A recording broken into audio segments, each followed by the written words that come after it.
Hello you are lost, right? You feel like you are in the middle of the ocean and you need to save yourself and find an island. But it's dark and you can't see anything. You don't have a boat and you don't have a map. There's no one around to ask for help. That's how I feel 99% of the time. The other 1% I don't, because I'm asleep. Sleep is a bless, get more of it. But through a lot of trial and error, reading, I've noticed some patterns and gained some insights. In this video I'm sharing with you everything I know and do to get myself out of this state. Let's get started.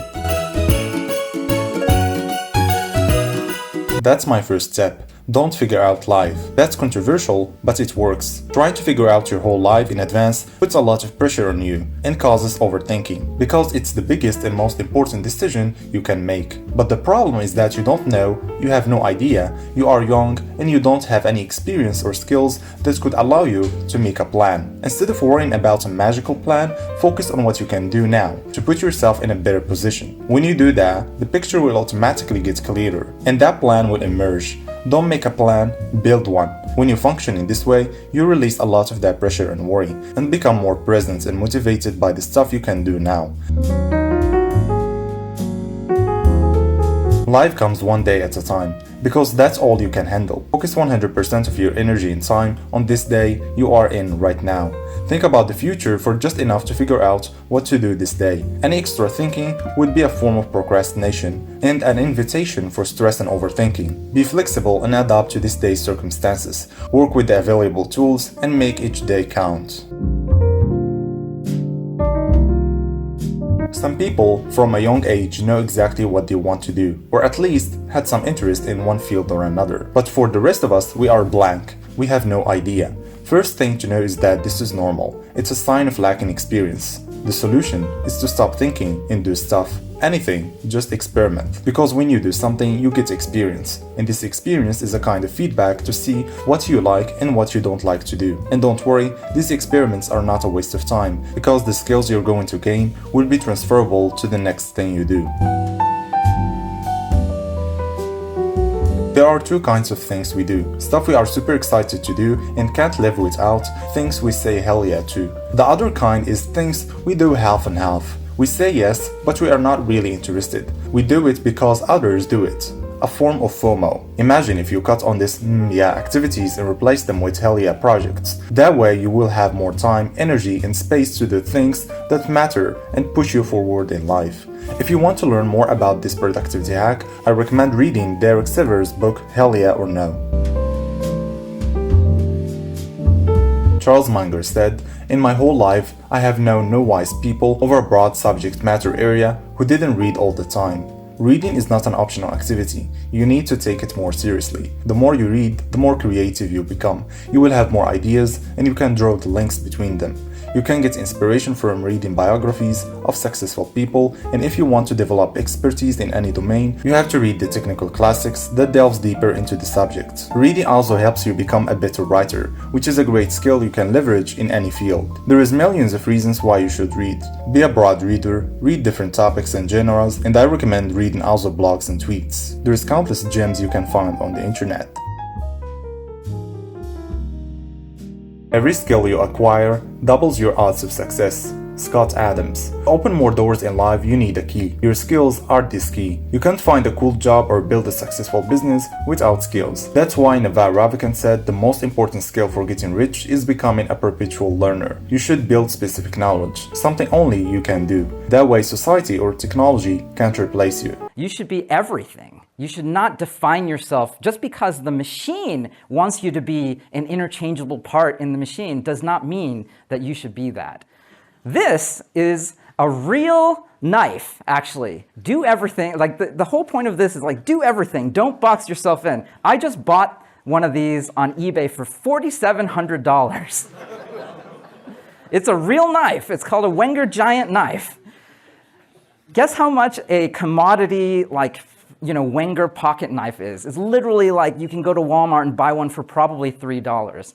So, it's like more than 1,000 times more valuable to be able to do many, many things. And that was the thing that was most useful for me, especially if you want to start a company and You don't have to be the best at all of these things. People who are non-technical always ask me, oh, how do I start? How do I get started? I'm like, oh, you should probably learn to code. I'm not saying you need to become the person who codes it. It means that because you could be the super knife, that you are so smart, you can learn anything. Maybe this is all that time in the bookstore that I learned. Like, you can learn anything. And because of that, you will be far better at hiring. Remember that OODA loop. You will be able to get better, better customers. You will be able to speak their language. You will, the more you know, the more capable you are as a super knife, the more likely you will succeed.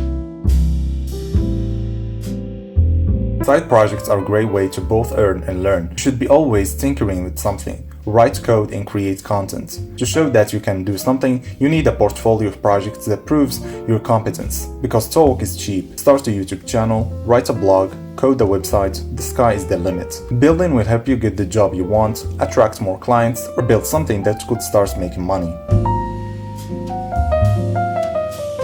As you are doing all of this, make sure you document the process on social media and in your blog.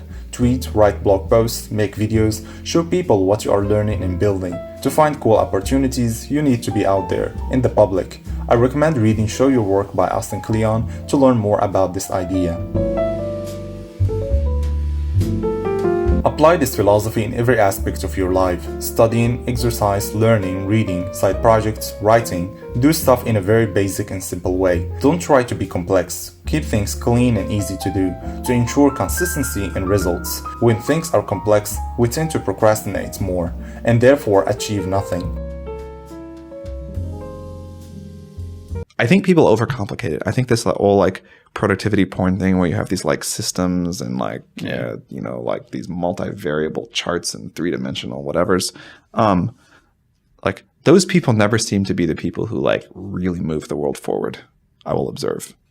And I think any system, as long as it keeps you disciplined and getting done what you say you're going to get done, is fine. And I think the simple ones really work. The one thing I would say is if you're going to try to multitask a lot, written lists are very helpful. Mm-hmm. But beyond that, I think whatever you find that works for you